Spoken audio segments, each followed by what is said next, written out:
figura mostra um gráfico aproximado do módulo da força em função do tempo para uma colisão de uma superbola de 58 gramas com uma parede. A velocidade inicial da bola é de 34 metros por segundo, perpendicular à parede. Ela ricocheteia praticamente com a mesma velocidade escalar, também perpendicular à parede. Quanto vale a força média? O módulo da força média, exercida pela parede sobre a bola durante a colisão. Então, não temos aqui a ilustraçãozinha da colisão, mas lembre-se que... lembre-se não, atenha-se para o que está escrito no texto da nossa questão 37 do capítulo 9, de que a bola ela vem com um deslocamento, um vetor velocidade, perpendicular à parede. Então, ela vai formar um ângulo de 90 graus nessa colisão. E a colisão pode ser considerada perfeitamente elástica, pois a velocidade escalar da bola é praticamente a mesma antes e após a colisão. E aí, nesse gráfico, a gente mostra, a gente olha, ou percebe a função da força com o tempo. Então, note-se que a colisão ela dura aí 6 milissegundos, você notando aí no gráfico. Então, para um instante de tempo inicial, quando a bola bate na parede, até quando ela é ricocheteada. Então, vai de 0 a 6, a escala está em milissegundos. Então, a colisão durou 6 vezes 10 elevado a menos 6 segundos. E você tem aqui a intensidade da força. Subindo, no momento da colisão, chegando a um valor máximo, ela tem uma fase que ela é constante e depois decai, que é o final da nossa colisão. Então, essa força máxima é o que a gente quer descobrir. Nós sabemos qual é a massa dessa bola que colidiu com a parede, 58 gramas, ou 0,058 quilos, e a sua velocidade de impacto, que bem como é a mesma de ricocheteio, 34 metros por segundo. Para a gente calcular a força média, a gente teria que usar uma integral. Mas para integrar, a gente teria que saber qual é a função que descreve esse gráfico aqui, que descreve a colisão em si. Como a gente não sabe para poder aplicar uma integral, mas a gente sabe que pelo cálculo a integral representa a área abaixo da figura num gráfico, então basta apenas calcular a área dessa figura aqui. Bom, essa área aqui, na verdade, ela representa não a força, mas sim o impulso. Lembre-se, você tem aqui força em função do tempo. Então, essa área aqui, numericamente, representa o valor do impulso. Então, basta a gente escrever essa área em termos de força. E aí, isola essa variável para a gente poder calcular. Como assim? Vamos dar uma olhada para vocês verem.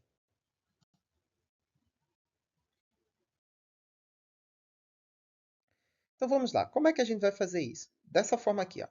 A gente não sabe que o impulso é força vezes variação do tempo, que pode ser escrito também como sendo variação da quantidade de movimento. Então, o impulso está aqui embutido. Tanto essa quanto essa parte aqui representa o nosso impulso. Mas como a gente não tem o valor desse impulso, a gente tem ali quantidade de movimento, massa e velocidade, que é a nossa quantidade de movimento, a gente pode escrever em termos disso aqui. Então, dessa forma, a gente vai ter o seguinte. O impulso vai ser a quantidade de movimento antes e depois da colisão. Imediatamente antes e imediatamente após essa colisão. Então, basta a gente calcular a área, a gente conhece essas áreas aqui, a gente divide em figuras geométricas que são reconhecíveis e que a gente sabe calcular a área delas. Então, nós vamos ter que a integral do impulso. O impulso está dado por quem? Pela força máxima em função do tempo, dt. Porque lembre-se, isso aqui é o nosso impulso. Força máxima vezes variação do tempo. Isso é o nosso impulso. Então, como a gente não sabe que função é essa, a gente deixa só aqui o valor do nosso f de t, já que a gente não sabe.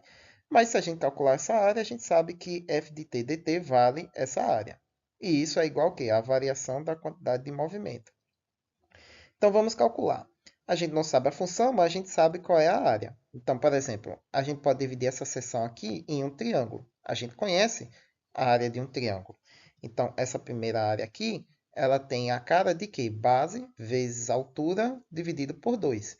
Então, o nosso f de t dt, né, essa integral, vai ter o valor numérico da área de um triângulo. Né? Essa parte aqui da nossa integral. Esse seria o nosso primeiro pedaço. Quem seria a nossa base? O tempo, né, que vai de 0 a 2 milissegundos, ou seja, 2 milissegundos. E a altura? F de F máximo. Então, a nossa altura seria F máximo. Então, substituindo, nós temos o quê? Nosso F máximo, né, multiplicado pelo tempo, sobre 2.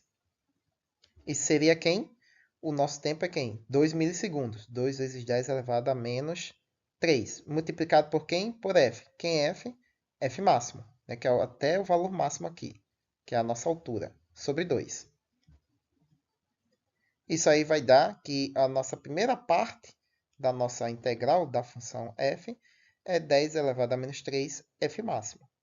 A segunda parte, né, que a gente pode dividir aqui, ó, é um retângulo. Então, você tem aqui um retângulo. Então, qual é a área de um retângulo? É base vezes altura. Então, base é o tempo, altura é a força. Então, nós temos aí, de novo, 2 vezes 10 elevado a 3 vezes F máximo. Por quê? Vai de 2 até 4. Então, de 2 até 4, a gente tem um comprimento de tempo de que tamanho? De 2. 2 o quê? Milissegundos, que as unidades são em milissegundos.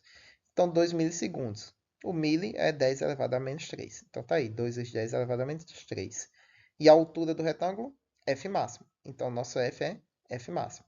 Então, tá aí a nossa segunda parte da função. A terceira parte também é um triângulo.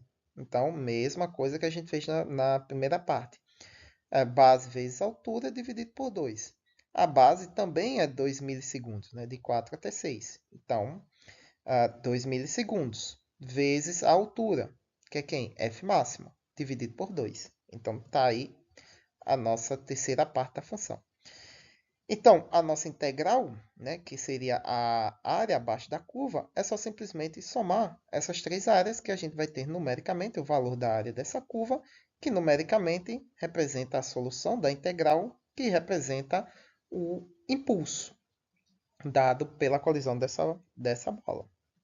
Isso significa que a gente pode escrever deste lado da equação, né, que é o resultado da nossa integral, a área, né, dessa integral, dada pela função f de t dt. Então, nós temos aqui simplesmente soma as áreas que a gente tem o mesmo valor numérico. Então, a área dos dois triângulos, né, mais a área do retângulo. Isso é igual a quem? A variação da quantidade de movimento. Então, somando aqui, a gente tem, né, colocando em evidência, 10 elevado a menos 3, mais 2 vezes 10 elevado a menos 3, mais 10 elevado a menos 3. Aqui eu coloquei a velocidade em evidência também, já que a velocidade antes e depois da colisão é a mesma. Substituindo os valores, nós temos o seguinte. O resultado aqui vai dar 4 vezes 10 a menos 3, né, que é soma de potências com a mesma grandeza, então simplesmente basta repetir a base e somar aqui os valores, dá 4 vezes 10 elevado a menos 3, multiplicado pela força máxima. Do outro lado, a gente tem a velocidade após a colisão e a velocidade antes da colisão. Você poderia ter imaginado assim, isso aqui vai dar zero, né? Não. Lembre-se que o vetor velocidade antes e após a colisão são diferentes. Um você está apontando para um certo sentido e o outro para outro sentido. Então, você tem que respeitar a orientação do vetor. Então, nesse caso aqui, de qualquer forma, se você convencionar, vai resultar numa soma. Eu escolhi aqui de forma a dar um resultado positivo, né? Porque se você considerar V final como sendo sentido negativo do vetor velocidade, o V inicial tem que ser positivo. E aí, no final das contas, ia dar uma soma de números negativos.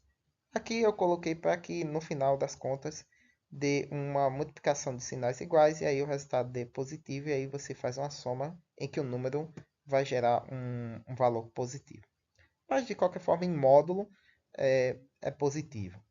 Então você tem aqui a velocidade final, que é 34 metros por segundo, né, a velocidade após a colisão.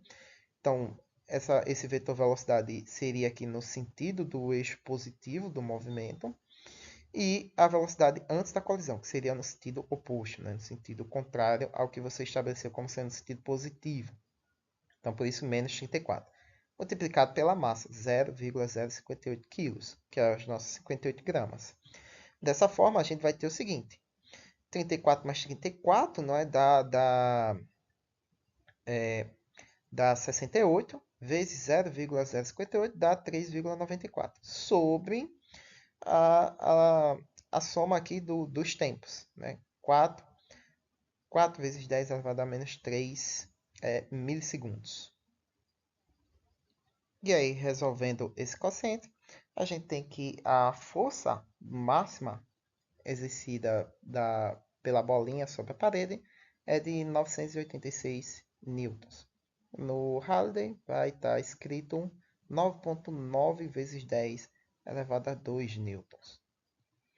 Mas como aqui o número não é muito grande, eu preferi não deixar em termos de notação científica. Muito bem, pessoal, essa questão é isso aí. Eu espero que tenham gostado, espero que eu tenha ajudado a vocês de alguma forma. Curtam, compartilhem, se inscrevam no canal se você é novo. E como sempre, dúvida, críticas, sugestões aí na caixa de comentários. Fui!